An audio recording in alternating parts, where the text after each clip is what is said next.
Boss from hell gets what she deserves. I 30F have been a people pleaser to a fault my whole life.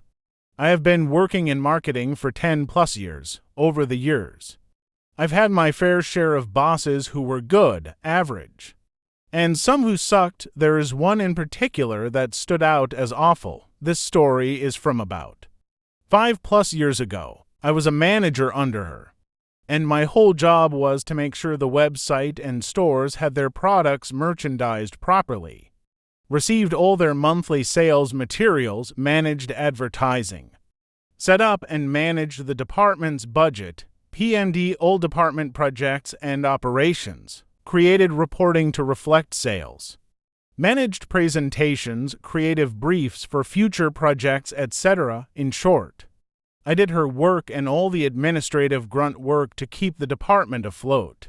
I managed all this because I had access to her email and many times sent emails on her behalf to keep the department functioning. Pamela spent most of her time showing up after 10 a.m., taking business lunches, and planning company parties. Don't even know why we did those, but I planned those too. I consistently questioned why she spent so much of our budget on these events when we didn't have the budget resources for any of it. Pamela told me to take from future months' budgets to pay for the current month's overspending. So, at the start of every month, I had an original budget, and by the end of the month, I had to turn in an edited budget edited under Pamela's direction. That made it look like Pamela's spending was under control. This is important for later. I definitely made mistakes here, and there being in charge of so many tasks and constantly found myself working 12-hour days, split between being in the office and working after my kid went to bed. Weekend work was also done before my family woke up and after they went to bed. During Pamela's first major holiday season, sales were shit. Pamela kept changing her mind on the visuals for the stores, kept bringing on new advertising and PR agencies to bring in sales. All these agencies consisted of her personal friends and ignored our buying, merchandise team's planned promotions for her own better ones. At this time, I had been dealing with an ongoing infection that turned to sepsis and was hospitalized. The doctors and my husband said it was due to the stress of work and that I needed to take a break. As I recovered, I realized how much I was hurting myself, my family, and even the company I worked for. Eventually, my old habits got to me, and I got on my phone and checked mine and my boss's emails. What I found made my blood boil. First, I got a lovely bouquet of flowers from upper management wishing me well, and I knew that Pamela organized the delivery. She sent me her favorite flowers. I went to her inbox to put the receipt in the correct folder to send to accounting when I got back. At the top of her inbox from the past 3 days were emails clearly not related to business. What I found in her emails was Pamela emailing her personal friends, griping on how I can't just shake off sepsis and get back to work. She also complained that she couldn't find any of my notes, spreadsheets, or documents for any of the work she was technically in charge of. They were on our shared drive, labeled very clearly. Finally, I found an email where she sent a friend from a previous company asking for advice on how to bring in sales and save her job. In this long thread, this old colleague asked if there was anyone managing most of the work, and of course, Pamela said I was. This colleague explained that clearly it was my mismanagement that was causing issues and that I could be blamed if sales didn't pull through by the end of the season. Pamela mentioned that I was in the hospital and repeated comments from her other email thread. This person said that she couldn't outright fire me because it could seem like retaliation, because I needed to take emergency medical leave. But if Pamela could prove I was stealing from the company or misusing company resources, then she would have grounds to have me fired and use me as a scapegoat. Upon my return, Pamela called me into her office and said she was worried I was taking on too much and wanted to take work off my plate.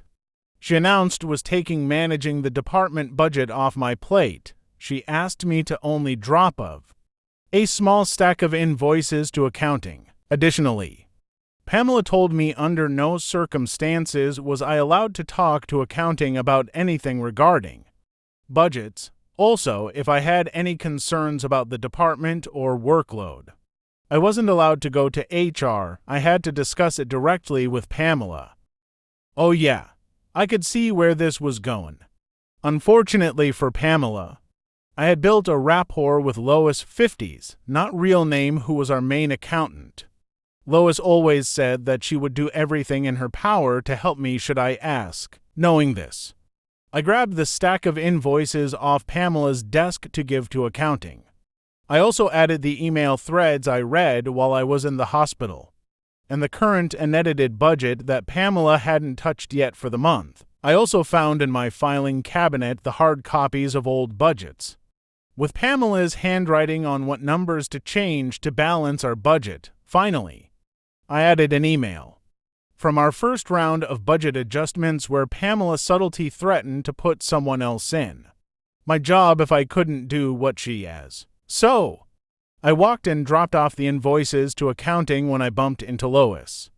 She brought up invoices, and I sternly looked at her and said Pamela is the only one in our department that Lois is allowed to talk to about our budget and invoices. Lois saw the suspiciously thick file folder on her desk, gave a firm nod, and lovingly kicked me out of her office. Within the week, Pamela was fired, from what I understand. She has been continually job hopping for the past few years. The CEO and HR brought me in to personally apologize for everything I went through and gave me a paid 1-week vacation to take at my discretion. Given other issues with this business, I left after another year, which brings me to today. I am, once again, a manager for sales and marketing. I have a wonderful boss, Mike, 40s, who trusts my business decisions and backs me up on practically everything. We are hiring my team for me to solely manage and direct. Today, I looked through the applicants and found Pamela's resume sitting among dozens of others. I stared at her name, wondering how many other people share her name. Upon review, yup, it's her. She definitely fell down the corporate ladder, with VP of our old company being the highest title she earned, and, to no surprise, she embellished her achievements, claiming the work I managed as her own, and claimed she generated an 87% sales growth during the holiday season at our previous company. As a people pleaser who firmly believes in giving everyone a chance, it has never been so satisfying to click disqualified. Edit. To those suggesting I interview her to see her reaction, I would have loved to see her face as she walked in, but I felt it would have risked my boss's trust in my decision-making ability. Maybe I'll send a personally written rejection email. Now for some comments. You are clearly too nice. I would have definitely had HR call her to arrange an interview, assuming you would be sitting across from her. There's nothing more satisfying than seeing the face of someone like that when they see karma staring them in the face. Bravo! Would have been fun to see Pamela's reaction if you interviewed her for the job and ask her questions about her resume. Rejection letter would push this revenge from pro to all-star pro. Make sure to explain to Mike, if he already knows the history of this, what you want to do. If you haven't told him this story, you need to do so. If he's a legendary manager, I've had 3, they exist. He'll not only support it, he might even help you write it. If you like this video, make sure to leave a like and